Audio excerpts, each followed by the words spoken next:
Hey 5th grade, this is Miss Risa here. Tonight you're going to be helping me grill some burgers, and I'm going to help you get ready for your test tomorrow.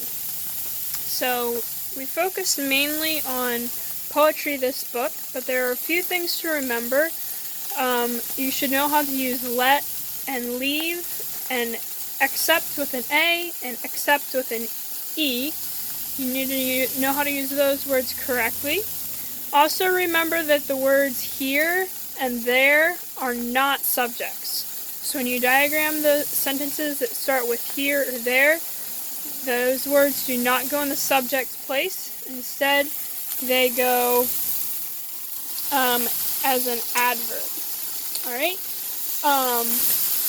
Now to our poetry. We've talked about a bunch of different things to remember, and the first thing is figure of speech. And a figure of speech is when you use words to mean something different than their actual meaning, okay? And one type of figure of speech we've learned about is simile, okay? So one type of figure of speech is simile, and that is when it uses like or as, okay? So he runs like a deer is an example of a simile. Or that dog eats like a pig, then that's also simile. Okay? And the second thing I want you to remember is, is rhythm. Remember, rhythm is a repeated pattern, like your heart has a rhythm, lub-dub, lub-dub. And poetry also has rhythm, and we call that, the one kind of rhythm pattern we learned is iambic. And remember, that is one unaccented syllable, one accented syllable. So it goes iambic, iambic. Okay? So we always start in iambic, we always start with an unaccented and go to, and second is an accent. Third to remember is rhyme, and that is when two words have similar ending sounds. So cat and bat have similar ending sounds, so those are rhyming words.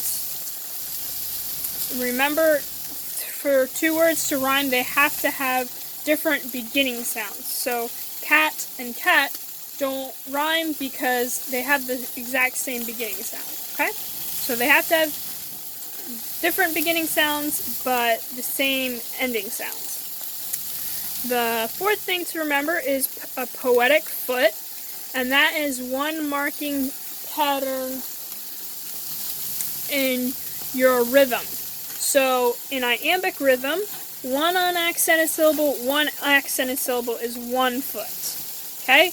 One unaccented, one accented is your second foot. One unaccented, one accented is your third foot. And one accented, one unaccented is your fourth foot.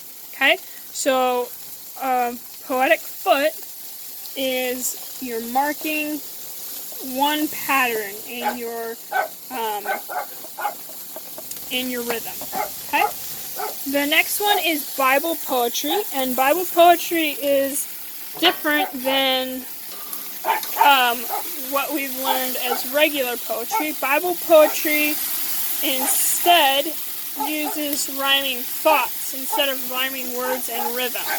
So, sorry, my dog is barking at our sheep. It's out right now. So, Bible poetry does not have rhyme and rhythm like we do, like poetry we've learned about so far, but it does rhyme in thought. So, Bible poetry sometimes they have similar thoughts, or contrasting thoughts, or one thought will finish another. So those are some examples of some ways Bible poetry can rhyme in thought instead of in rhythm.